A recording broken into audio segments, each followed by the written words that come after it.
अस्सलाम वालेकुम दोस्तों। आज हम सीखने की तरफ जा रहे हैं टेंस नंबर 5, वो है पास्ट सिंपल टेंस। बेसिकली मैंने पहले आपको बताया था कि जो टेंस है उसको 3 हिस्सों में तकसीम किया गया है, प्रेजेंट टाइम, पास्ट टाइम और फ्यूचर टाइम। और ये भी बताया था कि हर एक टेंस के हम चार काइंड सीखेंगे, जिसमें हमने प्रेजेंट टेंस को सीखा और उसके 4 काइंड सीखे, present simple tense, present continuous tense, present perfect tense और प्रेजेंट परफेक्ट कंटिन्यूस टेंस। उसी तरह आज हम डिस्कस करेंगे पास्ट टेंस के बारे में, जिसमें हम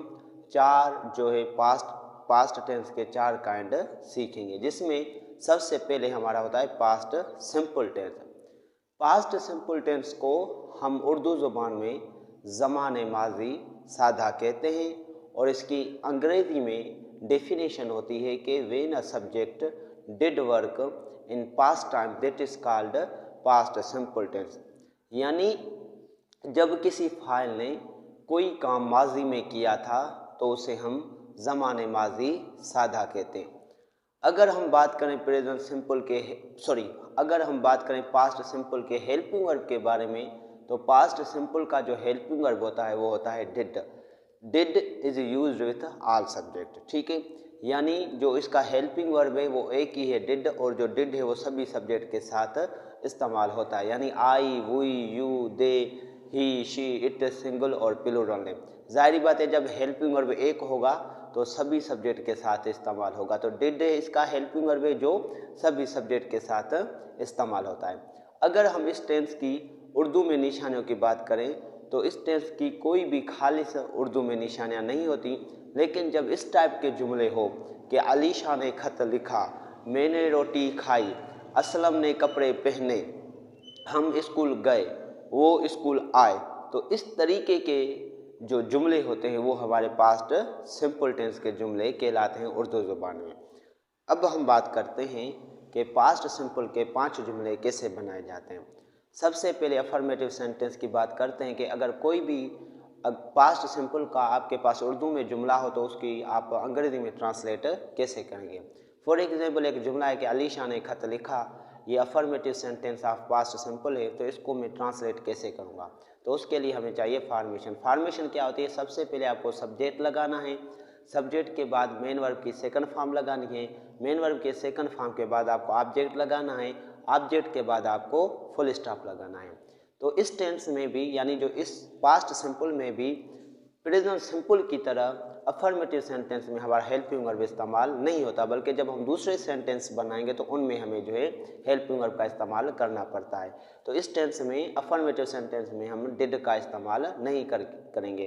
प्रेजेंट सिंपल में हम मेन वर्ब की फर्स्ट फॉर्म इस्तेमाल करते हैं और हेल्पिंग वर्ब का इस्तेमाल नहीं करते। और उसी तरह पास्ट सिंपल में हम हेल्पिंग वर्ब का इस्तेमाल नहीं करते, लेकिन मेन वर्ब की सेकंड फॉर्म लगाते हैं। जैसे एक वर्ब है राइट, उसका सेकंड फॉर्म बनता है रोट, थर्ड फॉर्म रिटन और फोर्थ फॉर्म राइटिंग, तो यहाँ पे हम रोट का इस्तेमाल करेंगे, ठीक है। अगर हम बात करें नेगेटिव सेंटेंस के बारे में तो उसका नेगेटिव सेंटेंस ऐसे बनेगा, सबसे पहले आपको सब्जेक्ट लगाना है और सब्जेक्ट के बाद आपको हेल्पिंग वर्ब लगाना है, हेल्पिंग वर्ब के बाद आपको नॉट लगाना है, नॉट के बाद आपको मेन वर्ब की फर्स्ट फॉर्म लगानी है, मेन वर्ब के फर्स्ट फॉर्म के बाद आपको ऑब्जेक्ट लगाना है और ऑब्जेक्ट के बाद आपको फुल स्टॉप लगाना है, ठीक है। यहाँ पे मैंने आपको बताया कि जो नेगेटिव सेंटेंस है उसमें आपको मेन वर्ब की फर्स्ट फॉर्म लगानी है, क्योंकि जब डिड का इस्तेमाल किसी जुमले में हो जाता है तो डिड के साथ मेन वर्ब की फर्स्ट फॉर्म लगती है।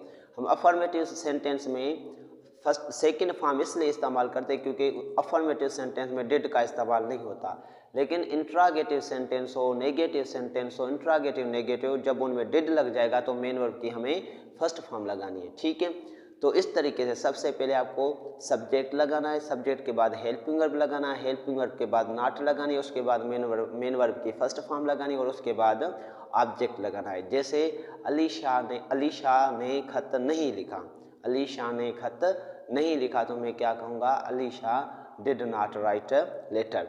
अगर इंट्रागेटिव सेंटेंस की बात करें तो इंट्रागेटिव सेंटेंस इसका ऐसे बनेगा कि जो सबसे पहले आपको हेल्पिंग वर्ब लगाना है, हेल्पिंग वर्ब के बाद सब्जेक्ट लगाना है, सब्जेक्ट के बाद मेन वर्ब फर्स्ट फॉर्म लगानी है, मेन वर्ब के फर्स्ट फॉर्म के बाद आपको ऑब्जेक्ट लगाना है और ऑब्जेक्ट के बाद क्वेश्चन मार्क लगानी है। इंट्रागेटिव सेंटेंस में हम क्वेश्चन मार्क लगाते हैं।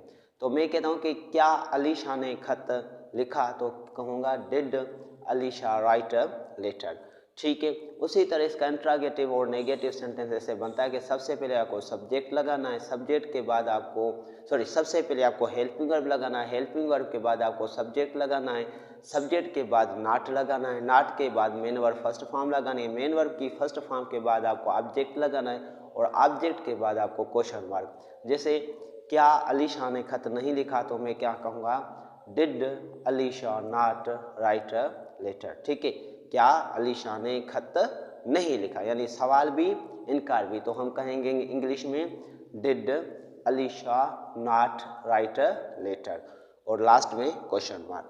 अगर हम इस टेंस के एम्फेटिक सेंटेंस की बात करें तो इस टेंस का जो एम्फेटिक सेंटेंस है वो दो तरीक़ों से बनता है। आप इस टेंस का एम्फेटिक सेंटेंस हेल्पिंग वर्ब के साथ भी कर सकते हैं और रियली के साथ भी, लेकिन जब रियली के साथ एम्फेटिक सेंटेंस बनाएंगे तो उसकी फॉर्मेशन अलग होती है। अगर आप हेल्पिंग वर्ब के साथ उसका एम्फेटिक सेंटेंस बनाएंगे तो उसकी फॉर्मेशन अलग होती है। सबसे पहले हम बात करते हैं इस टेंस के एम्फेटिक सेंटेंस को अगर हम रियली के साथ करें तो कैसे करेंगे। उसकी फॉर्मेशन ये है कि सबसे पहले आपको सब्जेक्ट लगाना है, सब्जेक्ट के बाद रियली लगाना है, रियली के बाद मेन वर्ब की सेकंड फॉर्म लगानी है, मेन वर्ब की सेकंड फॉर्म के बाद आपको जो है ऑब्जेक्ट लगाना है, ऑब्जेक्ट के बाद आपको फुल स्टॉप लगाना है। ठीक है, यानी रियली के साथ क्या करना है, मेन वर्ब की जो है आपको सेकंड फॉर्म लगानी है। लेकिन जब आप इसका जो एम्फेटिक सेंटेंस है वो हेल्पिंग वर्ब के साथ करते हैं तो आपको वहाँ पे फर्स्ट फॉर्म लगानी है। जैसे subject plus helping verb plus main verb first form plus object plus full stop. जैसे मैं एक जुमला के है मेरे पास एम्फेटिक सेंटेंस के, मैं कहता हूँ कि अलीशा ने वाकई ही खत लिखा, तो इसको अगर रियली के साथ करेंगे तो आप ऐसे कहेंगे कि Alisha really wrote a letter. अगर हेल्पिंग वर्ब के साथ करेंगे तो आप कहेंगे Alisha did write a letter. तो इस तरीके से पास्ट सिंपल के 5 जुमले बनते हैं। तो लास्ट में रोज़ाना की तरह मैं आपको इस टेंस की वर्ब साइकिल बना के दिखाता हूँ कि किस तरीके से इसकी वर्ब साइकिल बनती है।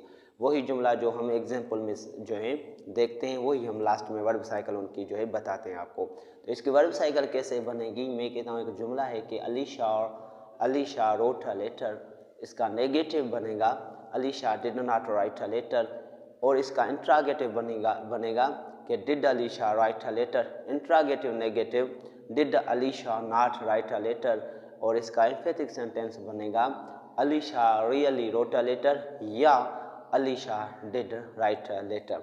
और अगर इसको हम उर्दू ज़ुबान में कहें इन जुमलों को तो कहेंगे अलीशा ने खत लिखा, अलीशा ने खत नहीं लिखा। क्या अलीशा ने खत लिखा, क्या अलीशा ने खत नहीं लिखा, अलीशा ने वाकई ही खत लिखा। तो इस तरीके से इस टेंस के अलग अलग जुमले बनते हैं। ठीक है, उम्मीद है कि आज का ये वीडियो यानी पास्ट सिंपल का आपको अच्छे तरीके से समझ में आ गया होगा। अल्लाह हाफिज़।